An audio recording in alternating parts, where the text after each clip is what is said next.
morning, dear students. Welcome back to my electrochemistry class. Okay. Last class I have mentioned about the Arrhenius theory and we discussed about the various concepts of Arrhenius theory. And based on that, we raised the parameter called, we got familiar with the parameter called degree of dissociation alpha. Okay. From the Arrhenius law, we got a parameter characteristic of the electrolyte, that is called degree of dissociation, and based on that we can classify the electrolyte into two categories, that is weak and strong electrolyte based on the conductance of the electrolyte. So Arrhenius theory is a somewhat good theory based on which we can explain the conductance behavior of the strong various electrolytes. Okay, but there are certain limitations. Okay, there are certain limitations that I have already mentioned. That according to the Arrhenius theory, the conductance of an electrolyte, that means the molar conductance of the electrolyte, mainly depends on the number of free ions presented by the electrolytes, that is on the degree of dissociation of the electrolytes, and is not be connected to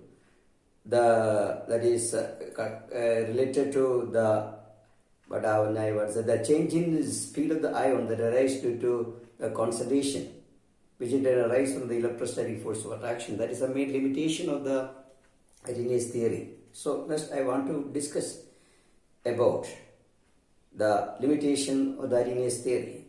That is, as I already mentioned, we can explain the behavior of the variation. We can explain the variation of the conductance behavior of a weak electrolyte very well using Arrhenius theory on the basis of the degree of dissociation or on the basis of the number of ions offered by the electrolyte. But we cannot explain the conductance behavior of the strong electrolyte, its variation of the conductance of the dilution. Okay, of the strong electrolyte with the dilution, we cannot explain on the Arrhenius theory, because in the case of strong electrolyte, they are almost fully ionized in all dilution, and its increase in the conductance, slow increase in the conductance with the dilution is not due to the increase in the number of ions, but only due to the speed of the ion. But Arrhenius made a false assumption that the speed of the ion does not vary with the concentration of the solution. That is the main limitation of the Arrhenius theory, and I am going to discuss one by one the various limitations of the Arrhenius theory. After that, we have to discuss the Oswald dilution law and Collat's law. Then we have to pass on to the modern theory or modified theory, that is Debye-Onsager theory. So the main limitation of the Arrhenius theory, one by one I wish to discuss. That is, 1.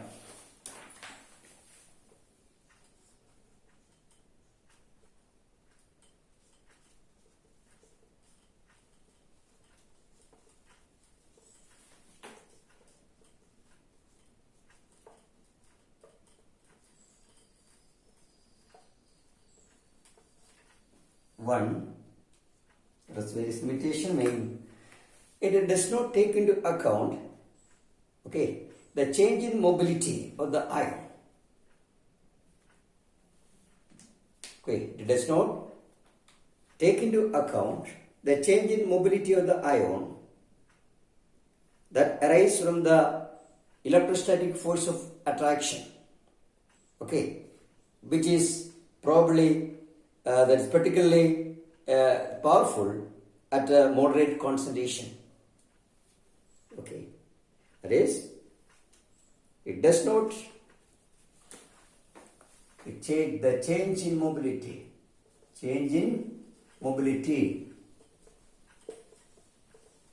of the ions. It does not take into account the change in mobility of the ion arising from the electrostatic force electrostatic force. Okay. During the dilution process. That is the first part. That is, at a higher concentration, the ions are closer together at moderate concentration, so there is a considerable electrostatic force of attraction. As the solution is diluted, the electrostatic attraction gradually diminishes, and hence speed of the ion changes. This he could not account. So, a change in mobility of the ion that arising due to the decrease in the electrostatic force arise during the dilution could that is he does not account it. The last, the discrepancy in the value of alpha, the discrepancy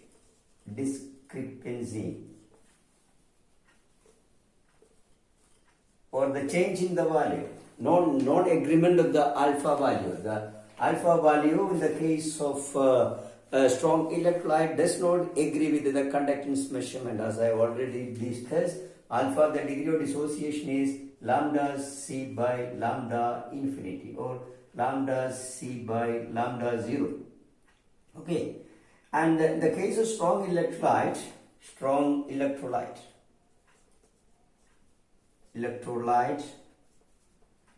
this is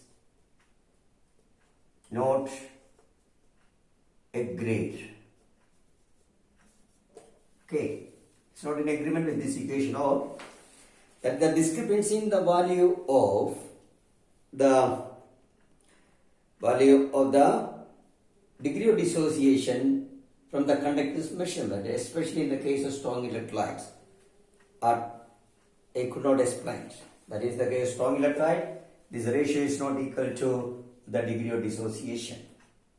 Then 3, the Oswald dilution law as applied to the electrolyte, that is alpha square C by 1 minus alpha or alpha square C.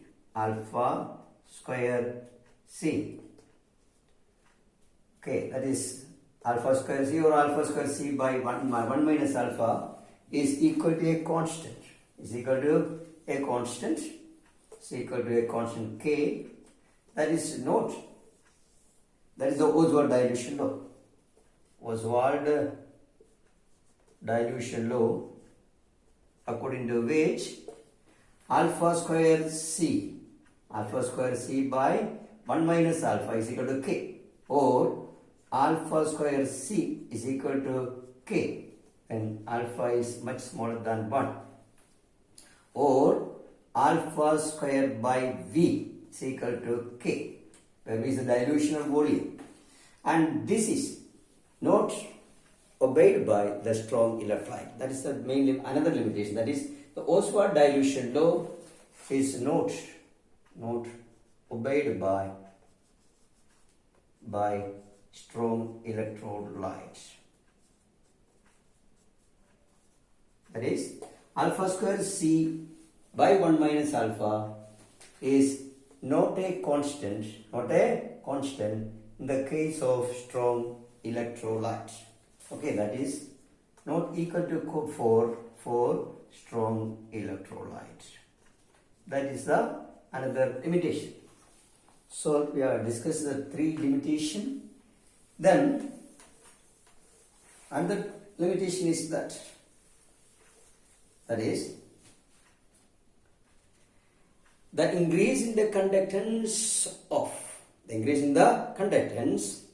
the gradual increase in the conductance shown by the strong electrolyte due to dilution is not due to the increase in the number of ion, but due to the increase in the mobility of the ion arising from the decrease in the electrostatic force of attraction on dilution. Okay. Therefore, a more modified term is required for exhibiting the conductance connected to the speed of or mobility of the ion, that is equal to alpha, the degree of dissociation. Now we can correct as alpha is equal to lambda C by lambda 0 or lambda infinity Okay, both are correct under 0 into u 0 plus u0 minus divided by u plus c plus uc minus. This equation, that is, we should have a term. That is, the increase in the conductance of the strong electrolyte is only due to the increase in the mobility of the ion arising from the decrease in the electrostatic force of attraction. Therefore, a more modified conductance term is a connection with the mobility of the ion is required as like this, to express the degree of dissociation and hence the conductivity. Okay, this can be easily derived.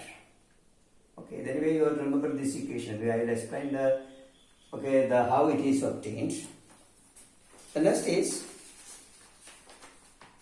so these are important aspects in the connection with the, so the very important thing is that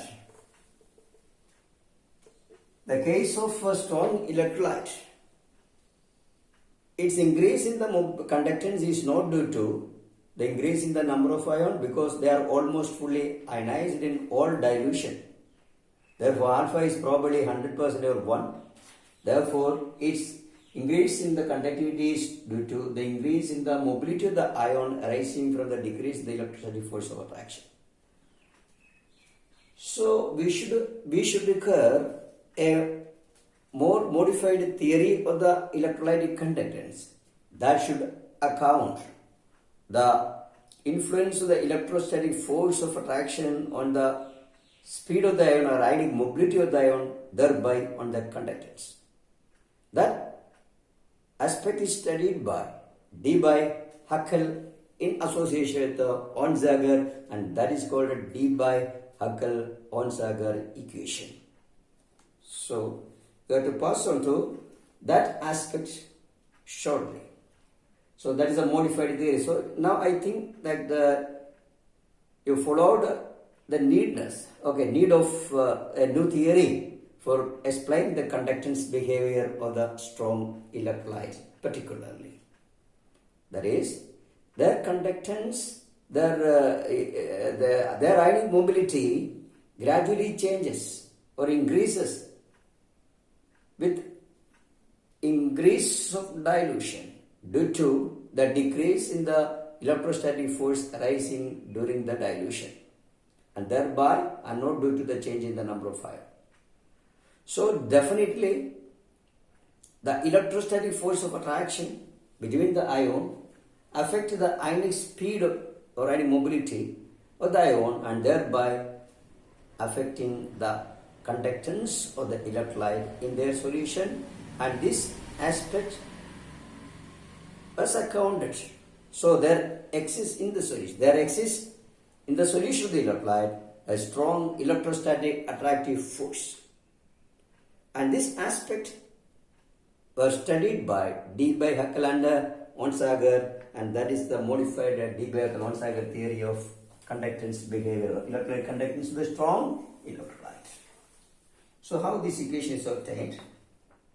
Suppose we have an electrolytic solution of stoichiometric concentration C.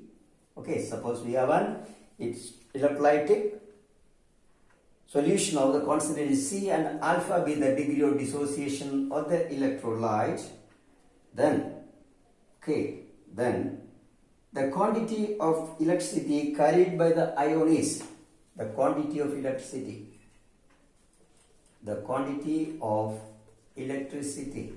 So during the electrolysis, the quantity, or during the electrolytic conductance, during the passing electricity, the quantity of electricity carried by the ion or by the electrolytic ion, carried by the ion, is equal to C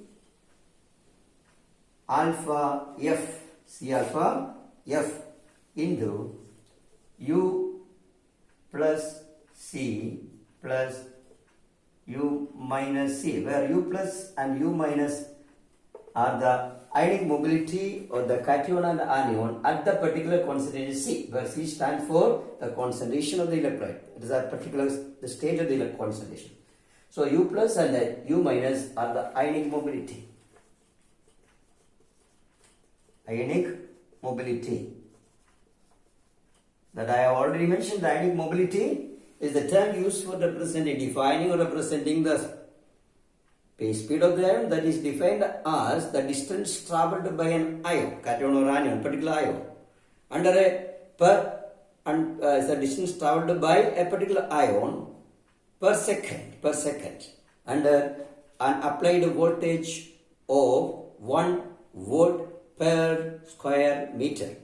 Okay, when you are applying a potential of V volt, then the distance travelled by the ion per second under an applied voltage of 1 volt per meter square is called the ionic mobility of the particular ion. So we have to remember this, when we subject pass electric current through an electrolytic solution of concentration C, and alpha is the degree of dissociation of the electrolyte, then the current carried by the electrolyte is C alpha F into U plus plus U minus at the concentration C. Then suppose lambda is the total molar conductance, that is equal to lambda plus, okay, lambda plus plus lambda minus at the constant C. Then the molar conductance of the electrolyte is, the molar conductance of the electrolyte, lambda m is equal to, okay, lambda c is equal to C into lambda. So the total molar conductivity of the electrolyte at the constant C is C into lambda plus plus lambda minus at the constant C. So this is equal to, this is equal to the current carried. Therefore we can equate in this total quantity of current carried by the electrolyte is this. So this is equal to this term on equating these two terms. Equating, we have lambda, okay, C alpha F U C plus plus U C minus is equal to C into lambda C plus plus lambda C minus. So we have the equation alpha F into U C plus plus U C minus equal to lambda C plus plus lambda C minus C get cancelled. Then at infinite dilution, this is our equation number 1, this is equation number 2, this is equation number 3. At infinite dilution, we have the equation alpha is equal to 1. Alpha is equal to 1 because it is almost completely dissociated, so alpha is a 1. Therefore we can write C alpha into U, the cation and the anion mobility now becomes 0, is U 0 plus infinite dilution U 0 minus is equal to C into, okay, that infinite dilution we have the equation, okay, C, it is not at C. So at infinite dilution, the corresponding equation now become, that is F into U 0 plus plus U 0 minus is equal to lambda 0 plus plus lambda 0 minus. This is equation number 4. On dividing 3 by 4,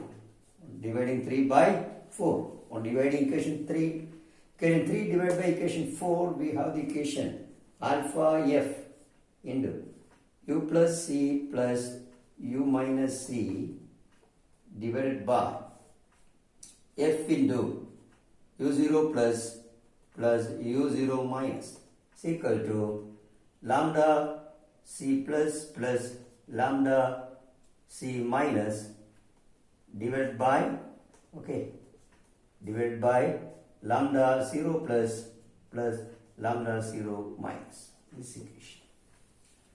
And that is equal to lambda, total lambda C divided by lambda 0. So we can find out F get cancelled, therefore we get alpha is equal to. Now we got alpha. Now we got alpha is equal to. You have to find out alpha. Now equal to, that is lambda, okay, alpha is equal to lambda c. Lambda c into u0 plus u0 minus divided by lambda 0 into uc plus uc minus. This is our equation. So the case of the strong electrolyte, the degree of dissociation alpha is equal to not lambda c by lambda 0, but instead lambda c by lambda 0 into this ratio of the ionic mobility of the ion at infinite dilution to the ionic mobility at a particular concentration. Okay, u plus u0 plus u0 minus by uc plus uc minus. So you remember this equation. For any particular ion, we can break this equation. That is, you come to this equation, you are at infinite dilution. At infinite dilution, we have the equation, that is F into U plus 0 plus U minus 0 is equal to lambda 0 plus lambda 0 minus. This is the equation. So we can take appropriately. Therefore we can take, okay, F into U plus 0 is equal to lambda plus 0. Therefore U plus 0 is equal to lambda 0 plus 0 divided by F. This is an equation we have to study. So the ionic mobility of a particular ion at infinite dilution is connected to its ionic conductance at infinite dilution by the equation. So U0 plus E is equal to lambda 0 plus divided by F. So you write this equation, you have to memorize this equation. The ionic mobility of a particular ion at infinite dilution is equal to its ionic conductance at infinite dilution divided by Faraday. Similarly, U0 minus is equal to lambda 0 minus divided by F generally. That means F U minus 0 is equal to lambda 0 minus. So this is actually okay, more valuable. This equation is more valid at infinite dilution rather than at a particular constant. So generally this equation is employed to relate the ionic mobility of a particular ion with respect to its ionic conductance at infinite dilution generally. So you remember the ionic mobility is directly proportional to ionic conductance is directly proportional to the ionic mobility. So ionic conductance is directly proportional to the ionic mobility through the Faraday. So lambda plus 0 is proportional to U plus 0. Lambda 0 minus is proportional to U0 minus. The proportionality constant is Faraday.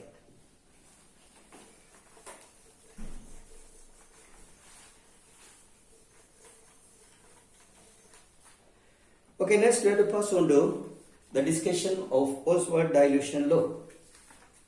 I hope that you have followed my class. We have discussed the limitation of the Arrhenius theory mainly, and there is no need for you to derive this equation. You simply know the equation. How the degree of dissociation of strong electrolyte is connected to the conductance of the electrolyte at conductance of the electrolyte through the mobility of the ion. Okay, that situation is very important. But that fact is important. The strong electrolyte, the ionic mobility, of the ion influences the conductance of the electrolyte. Therefore, we should have a term for degree of dissociation of a strong electrolyte that is connected to the speed of the ion. Okay, the ionic conductance should be connected to the speed of the ion. That equation that you have to study. The next is Oswald dilution law.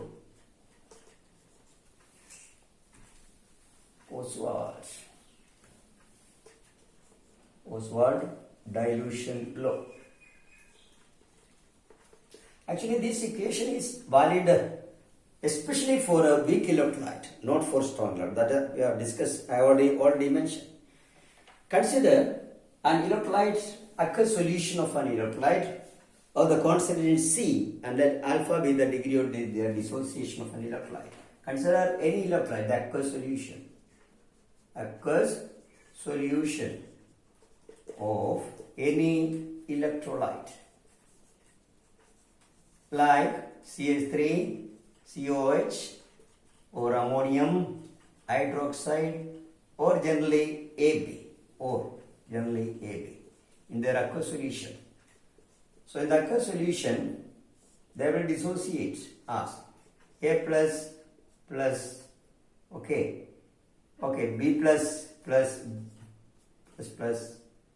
A minus. That's the situation. Actually, this can be written as AB plus H2O, reversibly giving, okay, BOH, B plus OH minus plus H, like this situation. Consider an electrolyte, general electrolyte AB, that you dissociate in the aqueous solution, aqueous system as B plus and A minus. And let C be the C moles per liter with the initial concentration of AB, and alpha be the degree of dissociation. Degree of dissociation. Okay, assume like that. So initially we have C moles per liter of AB and 0 moles per liter of B plus and 0 moles per liter of A minus.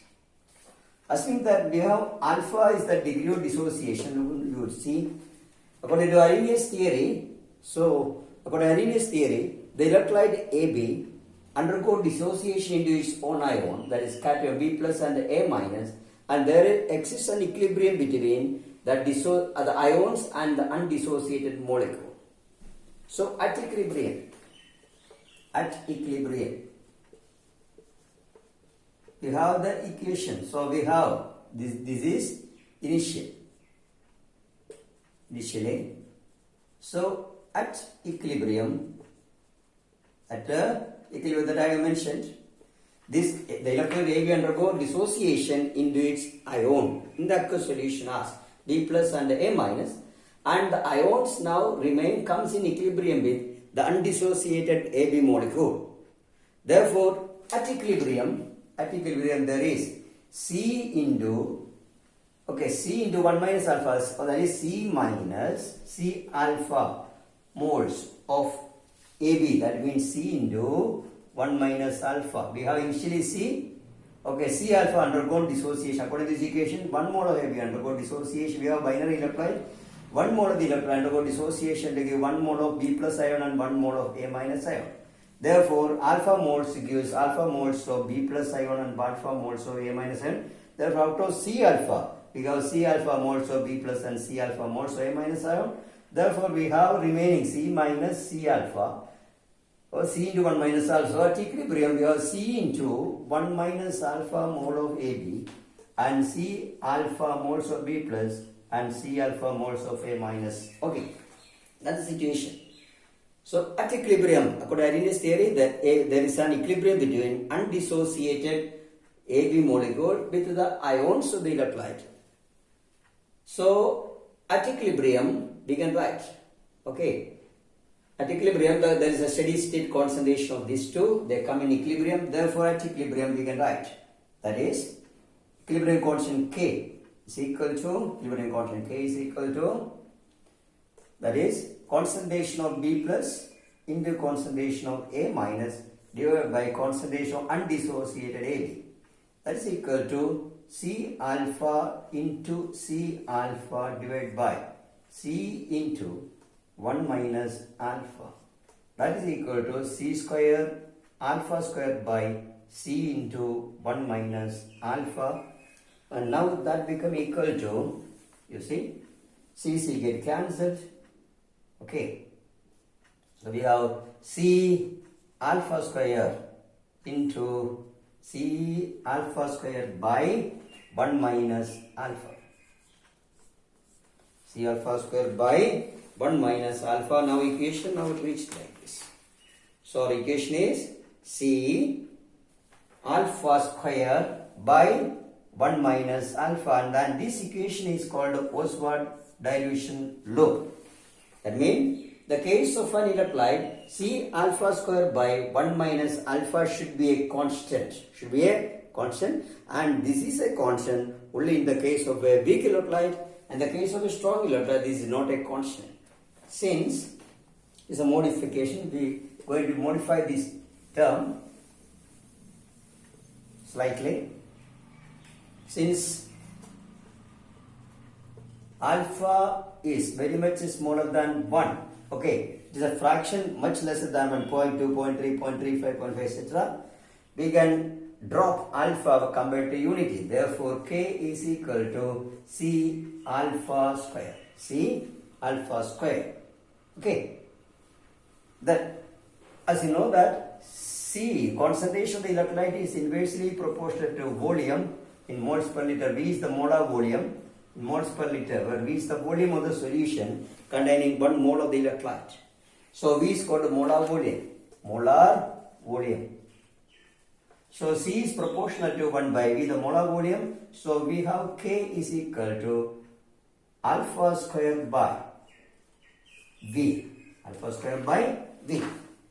So now our equation are reduced to, that is K is equal to alpha square by V, or alpha is equal to square root of Kv. Square root of Kv, or alpha is equal to square root of K by C. Okay, this equation square root of K by C, and this equation is known as Oswald dilution law. That is, this equation says that according to this, so Kv, or alpha is equal to K by C. K by C. C alpha square. So we have the equation alpha is equal to square root of Kv, or alpha is equal to square root of K by C. This equation says that P stands for the volume that indicates the dilution of the electrolyte. So this law is called the Oswald dilution law. It states that the degree of dissociation of the electrolyte is, for a given electrolyte, is directly proportional to the dilution of the electrolyte. The volume of the electrolyte is inversely proportional to the concentration of the electrolyte. And what I want to mention is that is the equilibrium constant K is equal to C alpha square by 1 minus alpha. This is a constant generally. The case of only in the case of a weak electrolyte, and this is not equal to a constant. This is valid only for weak electrolyte. So this equation is found to be valid. There is also a dilution law, that is alpha is equal to square root of Kv, or alpha is equal to square root of K by C, or generally K is equal to C alpha square by 1 minus alpha is valid only for the weak electrolyte, acetic acid, ammonia hydroxide, okay, like weak acid and weak bases. So that is again the limitation of this theory of Arrhenius equation, that is not applicable to the weak electrolyte. So the other aspects of K, that is K is called the dissociation constant. If it is a weak electrolyte is an acid, that is K. If it is a base, then K is called K with the dissociation constant of the base, weak base, on this aspect, and it is connected to alpha is connected to the hydrogen in the H plus ion in the case of it's a weak acid. So it is used for calculating the pH of a weak acid and pH of weak base, this equation, the Oswald dilution law. So this aspect we will discuss in the ionic equilibrium. Okay. So that is, for calculating the hydrogen ion concentration of a weak electrolyte, we have to know two factors. One is the degree of dissociation alpha, and also the K, the equilibrium constant or dissociation constant of the weak acid. Similarly, to know the hydroxyl ion concentration of weak base, we have to know the degree of dissociation of the weak base, also the dissociation constant Kb of the base. Then only we can calculate the pH of the solution. That aspect we will discuss later. Okay. So we are discussing the next aspect is Collarch's law. K-O-H-L-R-A-U-S-C-H-S, Collarch's law. But I already mentioned that. In the case of a strong electrolyte, you know that, generally we have seen from the Arrhenius law that the term alpha is equal to called degree of dissociation, and that is equal to lambda C by lambda infinity to lambda 0. So this equation says that we can measure conductometrically, okay, or conductometric measurement is helpful for us to determine the degree of dissociation of an electrolyte generally, whether it is strong electrolyte or weak electrolyte, doesn't matter. According to Arrhenius theory that I mentioned, according to Arrhenius theory, or Arrhenius theory says that we can measure conductometrically, or the conductometric measurement gives a method to determine the degree of dissociation of any electrolyte. That is, by measuring the molar conductance of the electrolyte at a given concentration, and by measuring the molar conductance of the electrolyte at infinite dilution. You know that at infinite dilution, electrolyte is completely fully ionized, so that the ions are free to move, but in all other stages they are only partially ionized.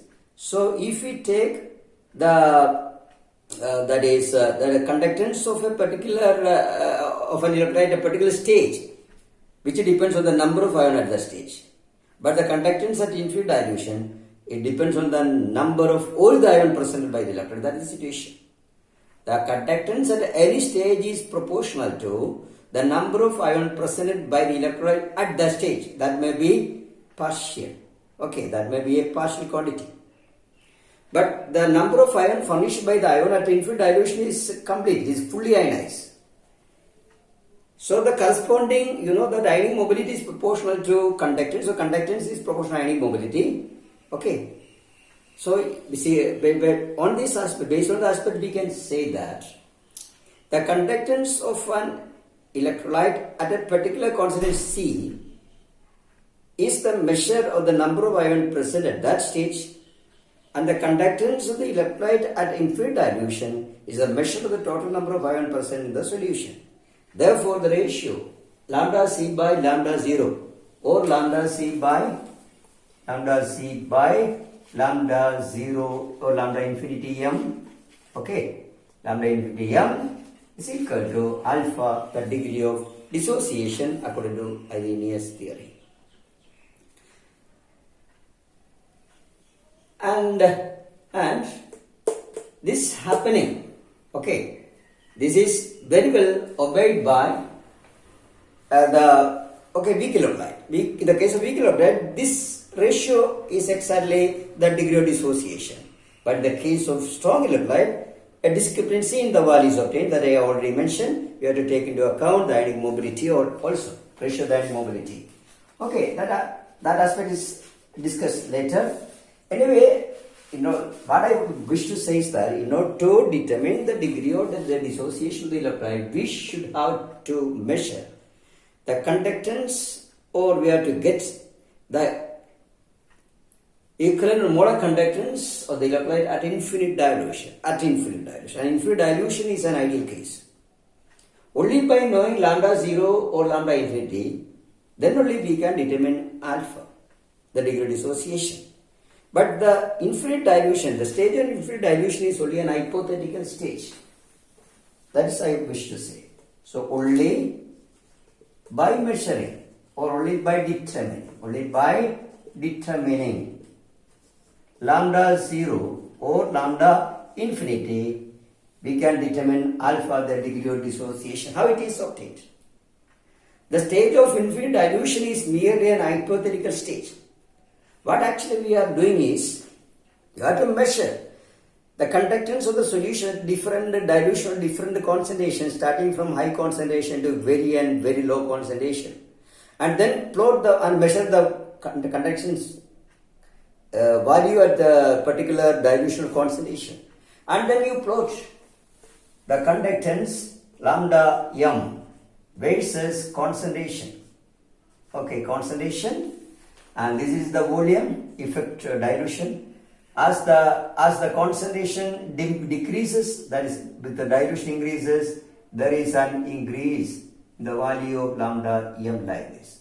And finally, at that stage of infinite dilution, it will attain a limiting value. And this may be, okay, this value may be lambda 0 m or lambda infinity m. And this is obtained graphically. This should be easily obtained graphically in the case of a strong electrolyte. On plotting lambda m versus square root of c, the value of the variation of the molar conductivity with the dilution reaches a limiting value. Okay, at infinite dilution, so the extrapolation of this limiting value, we will get lambda 0 m. Thus, we can determine alpha for a strong electrolyte. But the situation is not like this in the case of weak electrolyte. The case of weak electrolyte, I have already mentioned, their molar conductivity increases with the increase of dilution rapidly and going on increase like this. And we cannot say at what stage it reaches steady or limiting value. That's the situation. So, in the case of a weak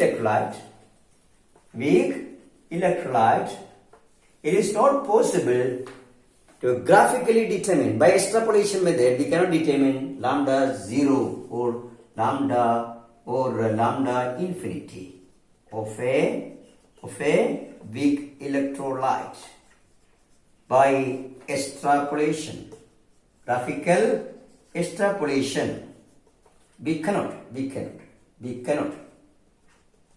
Okay, we cannot determine lambda 0, lambda infinity of an weak electrolyte by extrapolation of the graph. Graphical extrapolation we cannot determine. So that's a difficulty. Yet we want to determine alpha, the degree of dissociation of the electrolyte, which is more correct than that obeyed by the very strong electrolyte. For that, we have to use a theoretical law, that is a Collat's law, that I want to mention. So we cannot determine experimentally the lambda 0 or lambda infinity of a weak electrolyte by graphical extrapolation because it's going on increases. For that, we have to use the Collat's law. That is, I have already mentioned. That is, at infinite dilution, all the ions are completely free from the electrostatic attraction and they are completely ionized. Both the situation happened at infinite dilution. So at infinite dilution, all the ions are moving independently over the other. That is the situation. So at the stage of infinite dilution, the both cation and the anion are completely away from the electrostatic attraction of the ion and they are completely ionized and hence they are moving independently. So at infinite dilution, the ions are moving independently, independent of other,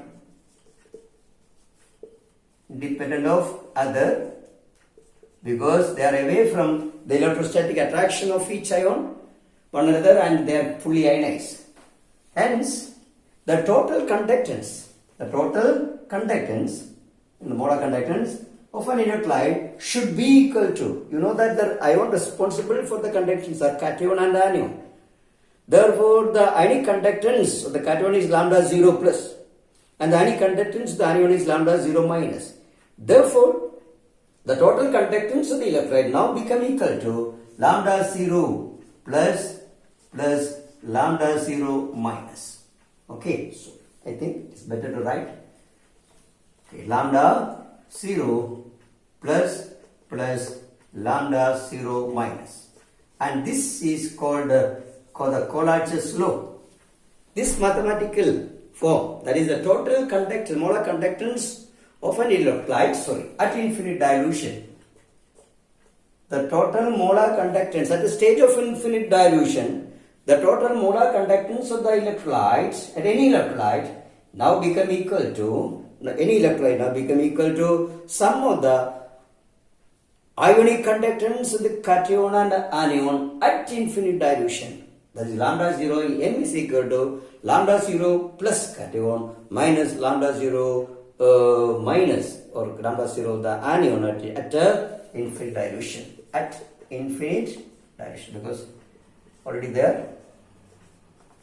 And this is called the Collat's law of the independent migration of the ion. Lambda infinity M is equal to lambda infinity plus lambda infinity minus.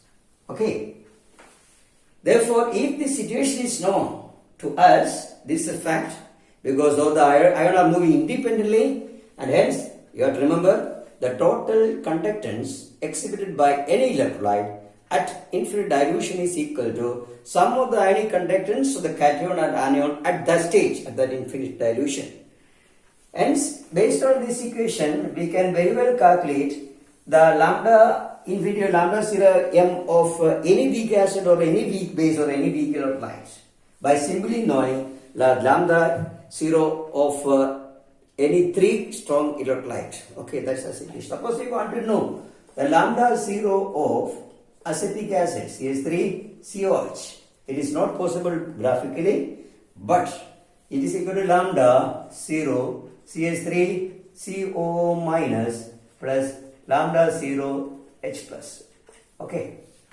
Suppose you want to write H plus as first, then you write lambda 0 H plus lambda 0 CH3CO minus. Similarly, lambda 0 ammonium hydroxide NH4OH.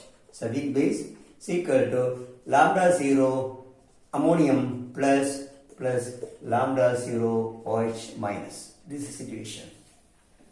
So in order to determine this is not possible graphically by extrapolation. For that the case. Suppose we want to know this, want to determine this, you take HCl. Lambda 0, you measure the lambda 0 HCl. Okay. Then you take the lambda 0 of sodium acetate. Okay. Lambda 0 sodium acetate, lambda 0 of CH3COONA. Then you subtract it from, you add these two and subtract from the sum. Okay, from this sum you subtract lambda 0 of NaCl. What is the situation? These are strong electrolytes. All these are strong electrolytes. You look here, they will ionize fully. Lambda 0 H plus lambda 0 Cl minus. It will ionize to lambda 0 CH3 CO minus plus lambda 0 Na plus, and this will ionize to lambda 0 Na plus lambda 0 Cl minus. So you add these two and subtract. You subtract this on adding and subtracting. You can cut this. Okay, you are looking to this plus minus. Here also it will come minus. This minus get cancelled. Okay. This minus get cancelled. We have the equation. Now we have lambda 0 CH3COH. So what happen is that lambda 0 of CH3COH is equal to lambda 0 HCl plus lambda 0 CH3CO Na minus lambda 0 of NaCl. So by adding the lambda infinity value of two strong electrolytes like HCl and sodium acetate salt and subtracting from that the lambda 0 of NaCl, we get a lambda 0 of acetic acid. So this method is used for determining, thus we get lambda 0. Then we can calculate alpha, the degree of dissociation. Then alpha is equal to lambda C by lambda 0, we can calculate. just like ammonium hydroxide. So what type of this electrolyte can be measured like this? So this is used. I have asked for a problem. Okay, if it is potassium acetate, you take KCl. If you want to determine the ammonium hydroxide, you take appropriate, that is NaOH. Okay, NaOH. Then next is, suppose you want to determine ammonium hydroxide. Ammonium hydroxide lambda 0 ammonium hydroxide. For that you take, that is, which is OH? NaOH lambda 0 plus lambda 0 of sodium, that is ammonia acetate. Okay, ammonia hydroxide. Okay, you want to get ammonia acetate. I will write that explanation. I want to have to subtract ammonium chloride, I think. Okay, ammonium chloride, ammonia hydroxide, and ammonia acetate. I think that sodium ammonia acetate, ammonium chloride, and then NaCl. Okay, sodium. Okay, you can write that. I will explain that. Chloride. What's for dilution though?